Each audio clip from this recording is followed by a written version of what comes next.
The moment my sister Rebecca laughed at my prototype across the dinner table, calling it another one of Maya's useless gadgets, I knew exactly how I would make them all eat their words. What they didn't realize that night was that my so-called stupid invention would soon have Fortune 500 companies fighting over each other to get their hands on it. By the end of this story, that same family who mocked me would be begging to invest in what they once dismissed as worthless. Before we jump back in, tell us where you're tuning in from, and if this story touches you, make sure you're subscribed, because tomorrow I've saved something extra special for you. My name is Maya Chen, and I'm 28 years old with a master's degree in biomedical engineering from Stanford. For the past 3 years, I've been working as a research scientist at a small startup in San Francisco, but my real passion has always been my personal projects. While most people my age spend their evenings binge-watching Netflix or scrolling through social media, I've been hunched over my workbench in my cramped studio apartment, tinkering with prototypes and chasing ideas that keep me awake at night. Growing up in a family of traditional business-minded people made my chosen path feel like swimming upstream. My father, David, runs a successful accounting firm, my mother, Linda, manages a chain of boutique clothing stores, and my older sister, Rebecca, works in real estate development. They've always measured success by quarterly profits and commission checks, while I've been chasing something they couldn't understand or value. To them, my engineering degree was just an expensive piece of paper that led to a mediocre salary, and my side projects were nothing more than expensive hobbies that prevented me from focusing on real opportunities. The invention that would change everything started as a solution to a problem I witnessed during my grandmother's final months. She had Parkinson's disease, and watching her struggle with simple tasks like taking medication or eating became heartbreaking for our entire family. Traditional assistive devices were either too complex, too expensive, or simply didn't address the specific motor control challenges that Parkinson's patients face. That's when I began developing what I called the neurostabilizer, a wearable device that uses advanced sensors and microactuators to counteract tremors in real time. The technology behind it was revolutionary. Instead of just dampening movement like existing devices, my invention actually predicted tremor patterns using machine learning algorithms and provided precisely timed counter movements. It was like having a tiny, intelligent assistant that learned each user's specific tremor signature and adapted accordingly. The device was compact, rechargeable, and could be worn discreetly under clothing. More importantly, it actually worked. During my testing phase, I saw improvements in fine motor control that exceeded anything currently available on the market. But explaining this to my family was like trying to describe color to someone who had never seen. Every family gathering became an opportunity for them to question my priorities and suggest I focus on more practical pursuits. My father would constantly bring up how Rebecca's real estate deals were bringing in six-figure commissions, while my mother would hint that maybe it was time I considered a career change to something more stable and profitable. The worst part wasn't their lack of understanding, it was their complete dismissal of anything they couldn't immediately comprehend.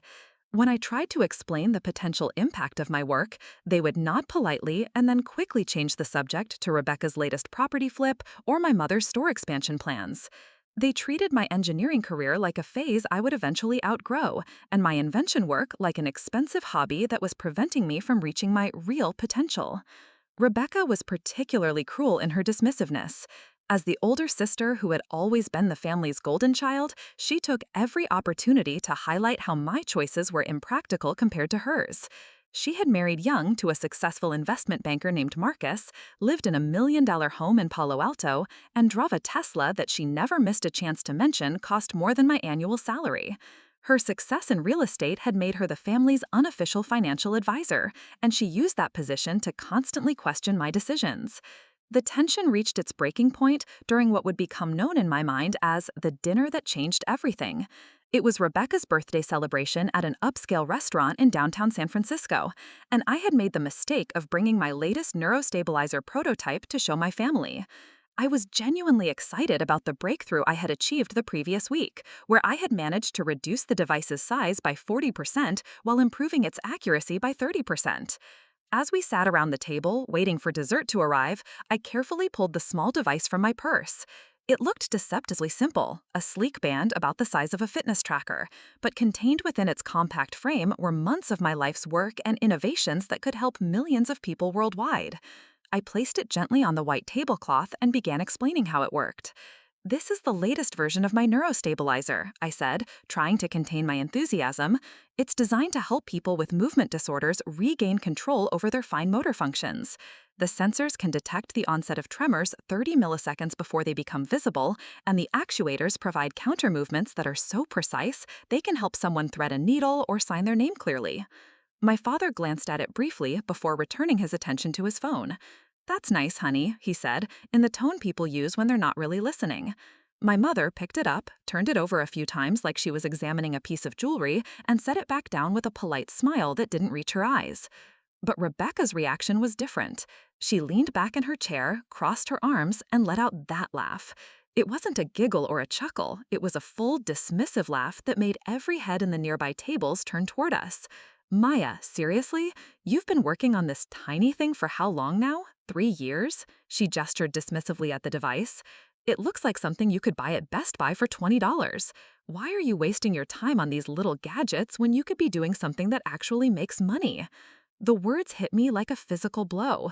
3 years of research, countless sleepless nights, every spare dollar I had poured into development costs, and she reduced it to a $20 gadget? Marcus, her husband, nodded in agreement.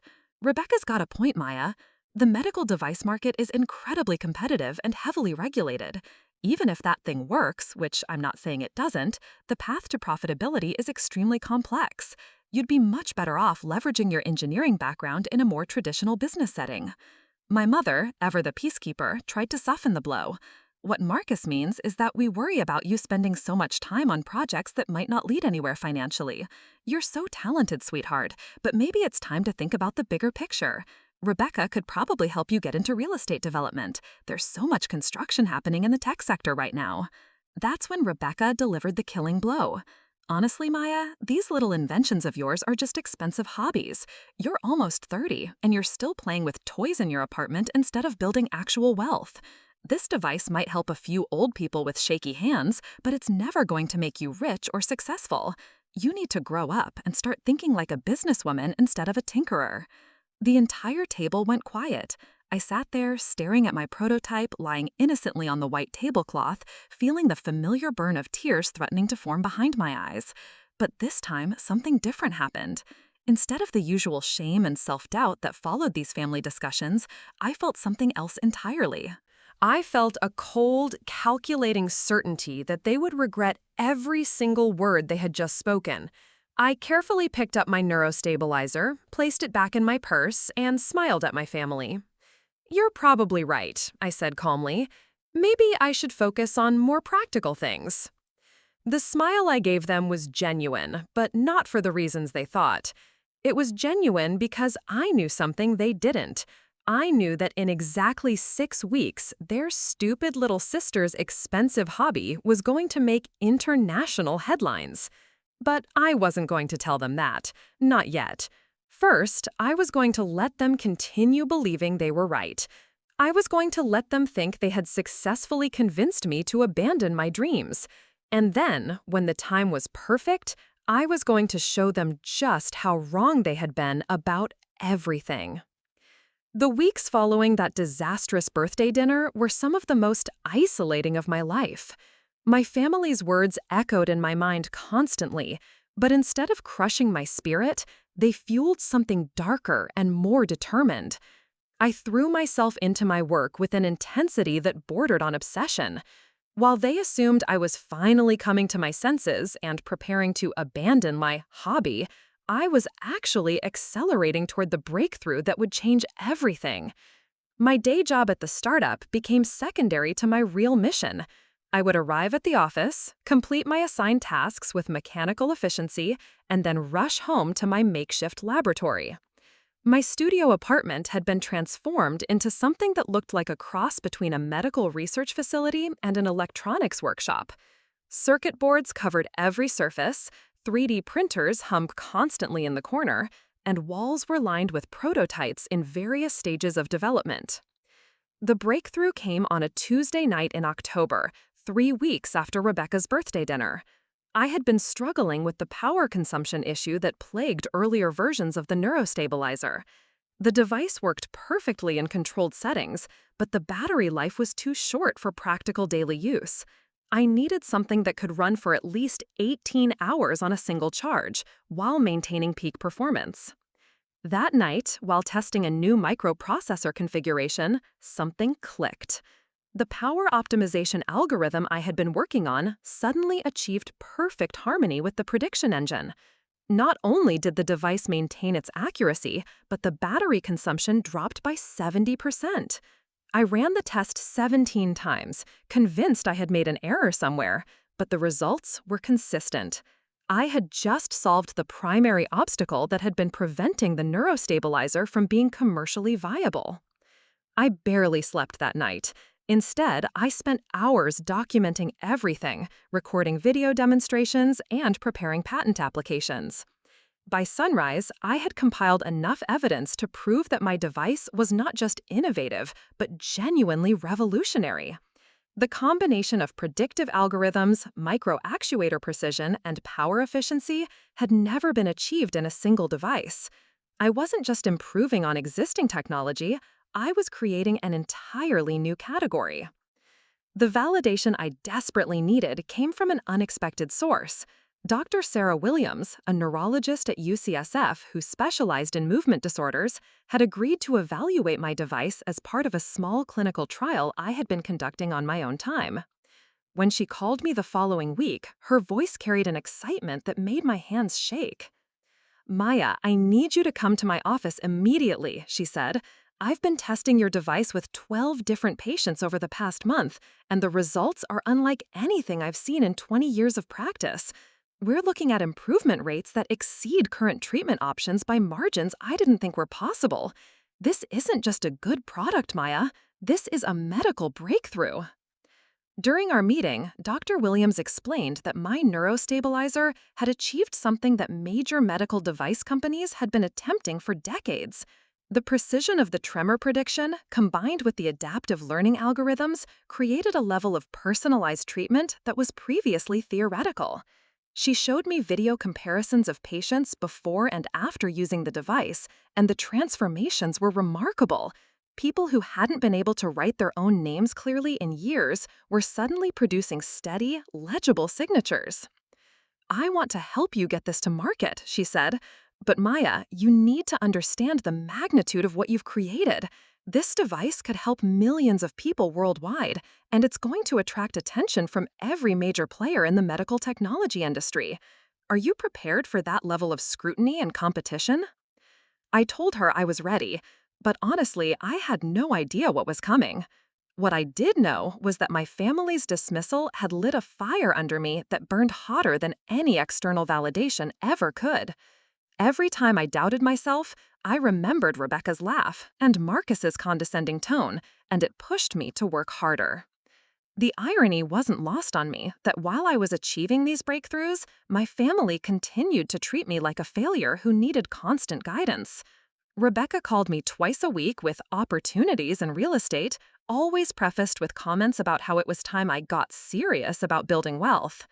My parents had started including investment advice in every conversation, suggesting I put my engineering money into safer, more traditional ventures. The situation reached a new low during Thanksgiving dinner at my parents' house in Sacramento. I had driven the 2 hours from San Francisco, hoping to enjoy a peaceful holiday meal, but instead walked into what felt like an intervention. Rebecca and Marcus were already there when I arrived, along with my Aunt Patricia and Uncle Robert, who ran a successful restaurant chain. The moment I sat down, it became clear that this gathering had been orchestrated specifically to address my career concerns. "Maya, we've all been talking," my father began, using his authoritative accountant voice. "We're worried that you're not maximizing your potential. You're brilliant, honey, but brilliance needs to be channeled into profitable ventures. Rebecca has some ideas that could really set you up for financial success." Rebecca leaned forward with the predatory smile she reserved for closing difficult real estate deals. "I've been working with Marcus on this, and we think you'd be perfect for a new development project we're planning. It's a mixed-use complex targeting tech workers, and your engineering background would give you credibility with potential investors. We're talking about potential profits in the millions over the next 5 years. My Uncle Robert nodded enthusiastically. The restaurant business has taught me that timing is everything, Maya. You're at a page where you need to start building real equity, not playing around with gadgets that might never amount to anything. Preparing and narrating this story took us a lot of time, so if you are enjoying it, subscribe to our channel. It means a lot to us. Now back to the story. This development opportunity is exactly the kind of practical application of your skills that could set you up for life. I listened to their pitch, which grew more elaborate and presumptuous with each passing minute.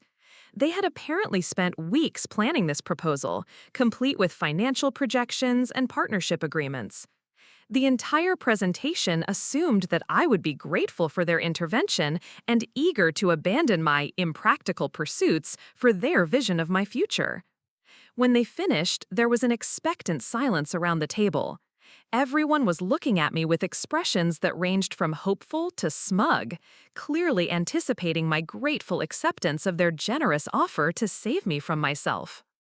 "That sounds like an interesting project," I said carefully, "but I'm actually in the middle of something important with my current work. I think I need to see where that leads before I consider major career changes." The temperature in the room seemed to drop 10 degrees.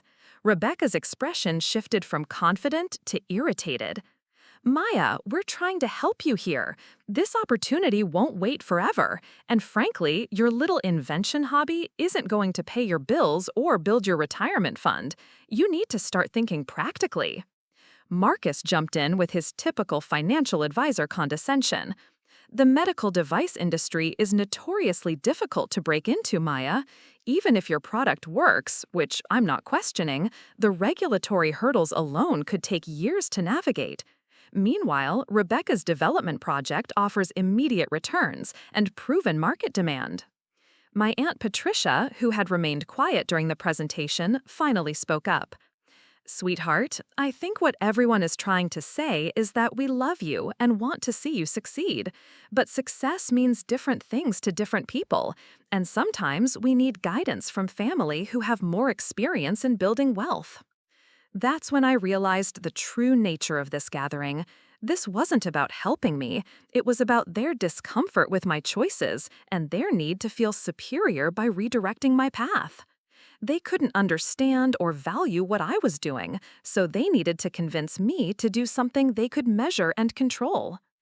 "I appreciate everyone's concern," I said, standing up from the table, "but I'm going to continue with my current projects. If they don't work out, I'll definitely consider other options." The disappointment in the room was palpable. Rebecca shook her head in frustration. "Maya, you're making a huge mistake. We're offering you a real opportunity to build wealth and security, and you're choosing to chase fantasies instead. Don't come crying to us when your invention experiments leave you broke and behind in life." As I drove back to San Francisco that night, I felt a strange mix of sadness and determination. My family's inability to see my potential was painful, but it had also crystallized something important for me. I no longer needed their approval or understanding. What I needed was to prove them wrong so decisively that they would never question my judgment again. The following Monday, I submitted my patent applications for the neurostabilizer technology. By Wednesday, Dr. Williams had introduced me to a patent attorney who specialized in medical devices, and by Friday, I had begun the process of forming my own company. I named it Precision Therapeutics, and for the first time in my life, I felt like I was exactly where I was supposed to be. What my family didn't know was that Dr. Williams had already begun showing my device to colleagues in the medical community, and word was spreading quickly about its capabilities. I had started receiving calls from research institutions and medical device companies asking for demonstrations. The interest was growing exponentially, but I had learned my lesson about sharing exciting news too early. This time, I was going to let my results speak for themselves. The call that changed everything came on a Thursday morning in January, exactly 3 months after that disastrous Thanksgiving dinner. I was in my laboratory, fine-tuning the latest prototype when my phone rang with a number I didn't recognize. The voice on the other end belonged to Jennifer Martinez, a senior technology acquisition specialist from MedTech Innovations, one of the largest medical device companies in the world. "Miss Chen, I hope I'm not calling at a bad time," she said, her tone carrying the kind of professional urgency that immediately commanded attention. "We've been following the preliminary reports about your neurostabilizer technology, and we'd like to schedule a formal evaluation meeting. Would you be available to visit our headquarters in Boston next week?" I nearly dropped the phone. MedTech Innovations was the kind of company that bought breakthrough technologies for astronomical sums, the kind of company that turned individual investors overnight. "I think I could arrange that," I managed to say, trying to keep the excitement out of my voice. "Excellent. I should mention that we're operating under a certain time sensitivity here. Your technology has generated significant interest across the industry, and we understand that other major players are also seeking meetings with you. We'd like to present our preliminary offer as soon as possible." After hanging up, I sat in stunned silence for several minutes. Other major players? Preliminary offer? The language she used suggested that this was bigger than just one company's interest. I immediately called Dr. Williams, who confirmed what I was beginning to suspect. "Maya, I probably should have warned you this was coming," she said, barely containing her excitement. "The presentation I gave at the National Neurological Society conference last month caused quite a stir. I've been fielding calls from medical device companies, research institutions, and venture capital firms for the past 2 weeks. Everyone wants to know about the inventor of the neurostabilizer." The next few days passed in a blur of phone calls and email exchanges. It wasn't just MedTech Innovations that wanted to meet with me. Representatives from Johnson & Johnson, Medtronic, Boston Scientific, and 3 major venture capital firms had all reached out through various channels. Each conversation began with polite inquiries about my technology and ended with hints about substantial acquisition interest and life-changing opportunities. By the weekend, it became clear that I was sitting at the center of what my patent attorney called a feeding frenzy. The combination of proven clinical results, patent-pending technology, and market potential had created a perfect storm of corporate interest. Companies weren't just interested in licensing my technology, they wanted to acquire it outright, along with my expertise and future development capabilities. The irony of the situation wasn't lost on me. While I was fielding calls from billion-dollar corporations, my family continued to treat me like their unsuccessful relative who needed career guidance. Rebecca had called twice that week to follow up on the development project, each time expressing frustration that I was still wasting time on those medical gadgets.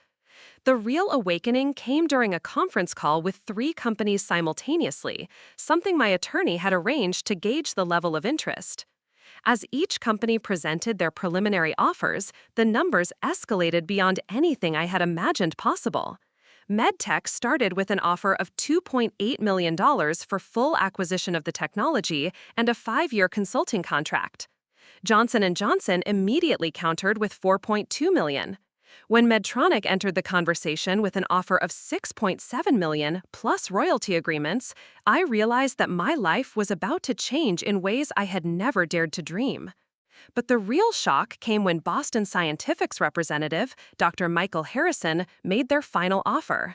"Ms. Chen, based on our internal analysis and market projections, we're prepared to offer $8.5 million for complete acquisition of your neurostabilizer technology, plus a guaranteed research and development position with a starting salary of $300,000 annually, plus patent royalties that we project could exceed $2 million over the next 5 years."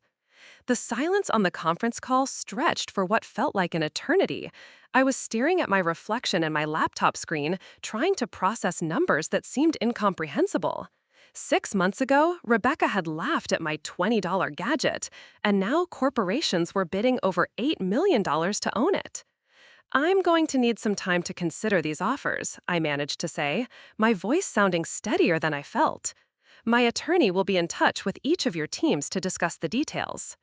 After the call ended, I sat alone in my apartment, surrounded by the prototypes and equipment that had consumed my life for the past 3 years. Everything looked exactly the same, but I felt like I was seeing it all for the first time. The device that my family had dismissed as worthless was now the subject of a bidding war between some of the most powerful companies in the world. The next morning brought even more surreal developments. My story had somehow leaked to the tech press, and articles were appearing online with headlines like Stanford Engineers Breakthrough Sparks $1 million Bidding War and Unknown Inventor's Medical Device Attracts Major Corporate Interest. My phone wouldn't stop ringing with interview requests from journalists, podcast hosts, and industry publications. That's when my family finally realized what was happening. Rebecca called me first, her voice tight with confusion and something that sounded like panic. Maya, I just saw an article online that mentioned your name. It says something about medical device companies bidding millions of dollars for your invention.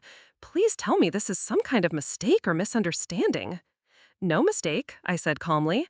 Several companies are interested in acquiring my technology. There was a long pause before she spoke again. How much money are we talking about here, Maya? The article mentioned figures that seem impossible. The current highest offer is $8.5 million, but my attorney thinks it might go higher once the formal bidding process begins next week. The sound Rebecca made was somewhere between a gasp and a choke. 8.5 million? For that little device you showed us at dinner? Maya, that's not possible. You said it was just for helping old people with shaky hands. It is for helping people with movement disorders, I corrected, but apparently that represents a much larger market opportunity than you realized. Within hours, my phone was buzzing with calls and texts from every family member. My father wanted to discuss investment strategies and tax implications. My mother was suddenly interested in supporting my important work. Uncle Robert called to congratulate me on my incredible business acumen. But it was Marcus's call that revealed the true nature of their sudden interest. Maya, this is fantastic news, he said, his voice carrying the practiced enthusiasm of someone who smelled opportunity.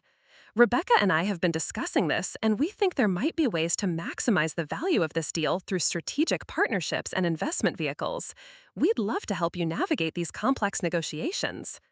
That's very generous, I said, but I already have excellent legal and financial representation. Of course, he said quickly, but families should stick together during major financial decisions. Rebecca has extensive experience with high-value transactions, and I have connections in the investment community that could be valuable. We're not looking for anything unreasonable, just a small consulting fee for helping you optimize the deal structure. There it was, the real reason for their sudden support and enthusiasm. They weren't proud of my achievement or sorry for their previous dismissal. They were simply recalculating my value based on new information and positioning themselves to profit from my success.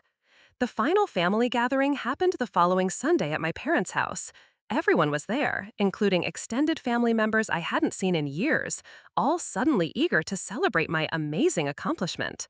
The atmosphere was surreal, a complete reversal of every previous family interaction about my work. Rebecca stood up during dinner to make a toast. I want to apologize to Maya for not understanding the significance of her work earlier, she said, her voice carrying practiced sincerity. Sometimes it takes time to recognize true innovation, and I should have been more supportive from the beginning. Maya, we're all so proud of you, and we want you to know that your family is here to support you through this exciting time. The table erupted in applause and agreement. Everyone was suddenly full of praise for my vision and determination. They spoke about how they had always believed in my potential and were never really worried about my unconventional path. I listened to their words, watching their faces, and felt absolutely nothing. No satisfaction, no vindication, no desire for revenge. They had revealed exactly who they were during my struggles, and their current enthusiasm only confirmed what I had already learned about their character. When the toasts and congratulations finally ended, Rebecca approached me privately. Maya, I hope you can forgive me for not understanding earlier. I was just worried about your financial security, and I guess I couldn't see the bigger picture. Now that this opportunity has developed, I'd love to help however I can. Marcus and I have some ideas about investment strategies that could really maximize your returns. I looked at my sister, this person who had spent years undermining my confidence and dismissing my dreams, now trying to insert herself into my success. Rebecca, I appreciate the offer, but I don't need any help managing my financial decisions. Her expression shifted slightly, revealing a flash of the frustration she was trying to hide. Maya, this is a lot of money we're talking about. You're brilliant, but you don't have experience with transactions of this magnitude. Family should help family, especially during major life changes. You're absolutely right, I said with a smile. Family should help family. I'll remember that for next time. I signed the acquisition agreement with Boston Scientific the following Tuesday for $12.3 million, after 2 additional companies entered the bidding war and drove the price even higher. The signing took place in a conference room overlooking San Francisco Bay, surrounded by attorneys, executives, and advisors who treated my signature like it was worth exactly what it was. I never told my family the final amount. When they asked, I simply said the deal had closed successfully and that I was grateful for the opportunity to help people with movement disorders on a global scale. I used some of the money to establish a research foundation focused on assistive technologies, donated generously to Dr. Williams's clinic, and invested the rest in developing my next breakthrough invention. These days, I live in a beautiful house in Marin County, work on projects that excite me, and surround myself with people who value innovation over convention. My family still calls occasionally, usually when they read about my latest patent applications or research grants in the news. They're always eager to reconnect and catch up, but I've learned to keep those conversations brief and polite. Sometimes I wonder what would have happened if they had supported me from the beginning, if they had seen potential instead of problems in my work. But then I remember that their dismissal taught me something invaluable about self-reliance and the difference between people who drain your energy and people who fuel your dreams. In the end, their doubt became the foundation of my determination, and their inability to see my worth helped me discover it for myself. The real transformation in my relationship with my family became apparent during the launch event for my second major innovation 18 months later. By then, my neurostabilizer had helped over 50,000 patients worldwide, and I had used the resources from that success to develop something even more ambitious, a comprehensive neurointerface system that could assist people with various neurological conditions, not just movement disorders. The launch event was held at the Moscone Center in San Francisco, with over 800 attendees, including medical professionals, technology executives, venture capitalists, and journalists from around the world. Standing on that stage, looking out at an audience of people who understood and valued innovation, I felt a sense of belonging that had eluded me for most of my life. What made the moment even more meaningful was seeing Dr. Williams in the front row, beaming with pride as I demonstrated the new technology. She had been instrumental in validating my work from the beginning, and having her there felt like completing a circle that started in her office when she first recognized the potential of my invention. The presentation went flawlessly. The new neurointerface system, which I had named CogniLink, represented 3 years of additional research and development funded by the success of the neurostabilizer. This device could help people with conditions ranging from traumatic brain injuries to early-stage dementia, providing cognitive assistance and memory enhancement that was previously impossible. During the demonstration, I showed how CogniLink could help a stroke patient regain speech patterns, assist someone with memory issues in daily task management, and even provide real-time cognitive support for people with attention disorders. The audience responded with the kind of enthusiasm that every inventor dreams of receiving, and I knew we were looking at another breakthrough that would change lives on a massive scale. After the presentation, I was surrounded by potential partners, investors, and researchers eager to collaborate. The conversations were exhilarating, filled with discussions about clinical trials, international distribution, and the possibility of expanding the technology into new applications I hadn't even considered. That's when I noticed my entire family had somehow made their way into the event. Rebecca, Marcus, my parents, and even several cousins I rarely spoke with were clustered near the registration desk, clearly trying to figure out how to approach me. They looked out of place among the medical professionals and technology experts, like tourists who had wandered into the wrong conference. Rebecca was the first to reach me, her smile so wide it looked painful. "Maya, this is incredible. I had no idea you were working on something this sophisticated. The presentation was absolutely amazing. I'm so proud to be your sister." The irony of her words wasn't lost on me.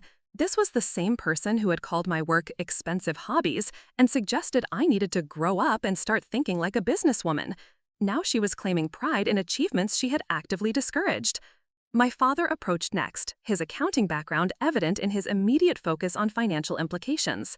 Maya, this is remarkable. The market potential for this technology must be enormous. Have you considered the various corporate structures that might optimize your tax position as this scales globally?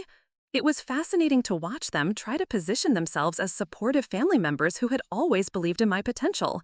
They spoke with the confidence of people who had been part of my journey from the beginning, conveniently forgetting every dismissive comment and discouraging conversation. Marcus, ever the investment advisor, couldn't resist offering his expertise. Maya, with this level of innovation and market interest, you should be thinking about strategic partnerships and equity structures. I'd love to help you navigate some of the more complex financial decisions you'll be facing. My mother, who had spent years suggesting I pursue more stable career options, was now telling anyone who would listen that she had always known Maya would accomplish something extraordinary in the medical field. She spoke about my childhood curiosity and problem-solving abilities as if they had been treasured family memories, rather than sources of concern about my unconventional interests. The most revealing moment came when a journalist from TechCrunch approached our group for an interview about the family dynamics behind my success. Ms. Chen, can you tell us about your family's role in supporting your innovative work? It must be wonderful to have such a supportive network behind your achievements. I watched my family's faces light up with anticipation, clearly expecting me to publicly acknowledge their support and perhaps share some heartwarming story about their encouragement during difficult times. The journalist had her recorder ready, and several family members had positioned themselves to be included in any photographs. My family has taught me valuable lessons about determination and self-reliance, I said carefully. They helped me understand the importance of believing your work even when others can't see its value. Their skepticism taught me to trust my own judgment and develop the resilience necessary for breakthrough innovation. The journalist nodded appreciatively, clearly interpreting my words as praise for a supportive family. My relatives smiled and nodded, apparently satisfied with what they perceived as acknowledgement of their positive influence. But I knew exactly what I had said and what I meant by it. After the interview, Rebecca pulled me aside for a private conversation. Maya, I want to talk to you about something important. Marcus and I have been discussing ways we could help support your work going forward. We're thinking about establishing a family investment fund that could provide backing for your future projects. That's an interesting idea, I said neutrally. We've run some preliminary numbers, and we think we could raise several $1 million from extended family members and our business contacts. It would be a way for the family to participate in your success while providing you with additional capital for research and development. The proposal was elaborate and clearly well-planned. They had prepared financial projections, partnership structures, and even preliminary agreements that would give family members equity positions in my future innovations. It was a sophisticated attempt to insert themselves into my success story in a way that would benefit them financially while appearing supportive. The beauty of this arrangement, Marcus added, is that it keeps the investment within the family while providing you with patient capital that doesn't come with the pressure of external investors. We understand your vision in ways that outsiders never could.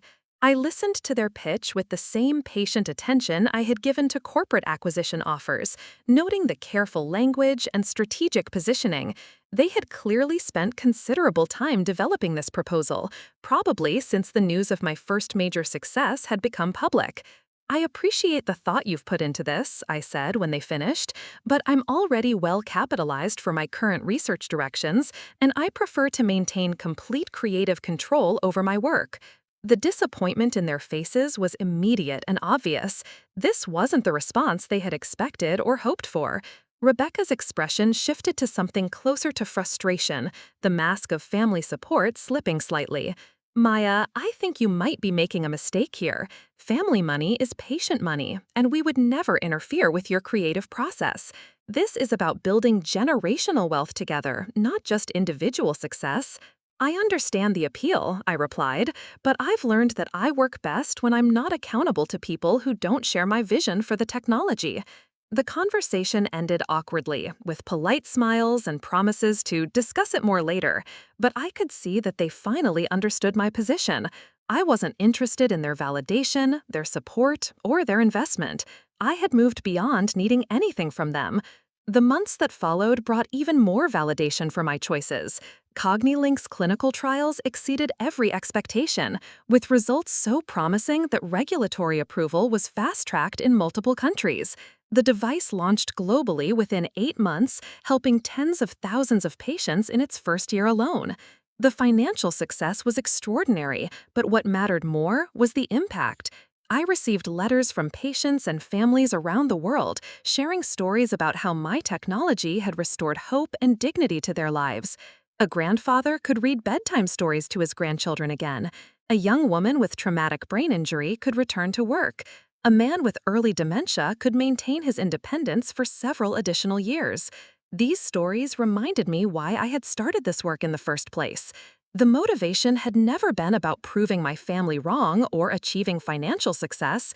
It had been about solving problems that mattered, using my skills to make a meaningful difference in the world. My family continued to reach out periodically, usually when my work appeared in the news or when they heard about new developments through mutual acquaintances. They maintained the pretense of pride and support, always coupled with subtle suggestions about ways they could be helpful or involved. I remained polite but distant in these interactions. There was no anger anymore, no desire for revenge or validation. They had simply become people I was related to by genetics rather than by shared values or mutual support. Their inability to see my potential when it mattered had created a distance that their current enthusiasm couldn't bridge. The real family I had built consisted of people like Dr. Williams, my research team, the patients whose lives had been improved by my work, and the growing community of innovators and medical professionals who shared my commitment to meaningful technological advancement. These relationships were based on mutual respect, shared vision, and genuine care for each other's success. Looking back on the journey from that first dismissive family dinner to the global recognition of my work, I realized that their doubt had been a gift in disguise. It had forced me to develop unshakable confidence in my own judgment and to build success on a foundation of personal conviction rather than external approval. The woman who had sat at Rebecca's birthday dinner trying to explain her invention to dismissive family members felt like a different person entirely. That woman had been seeking validation and support from people who were incapable of providing either. The woman I had become understood that the most important validation comes from the work itself and from the people whose lives it touches. Today, I wake up each morning in my research facility in Silicon Valley, surrounded by the next generation of technologies that will help people overcome neurological challenges. My team consists of brilliant scientists and engineers who share my passion for innovation and my commitment to improving human capabilities through technology. My family still doesn't really understand what I do or why it matters, but that's no longer my concern. They see the financial success and the public recognition, but they miss the deeper satisfaction that comes from knowing your work has genuine meaning and impact.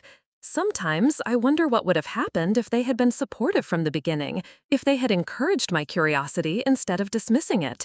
But then I realized that their skepticism taught me lessons about resilience and self-reliance that I couldn't have learned any other way.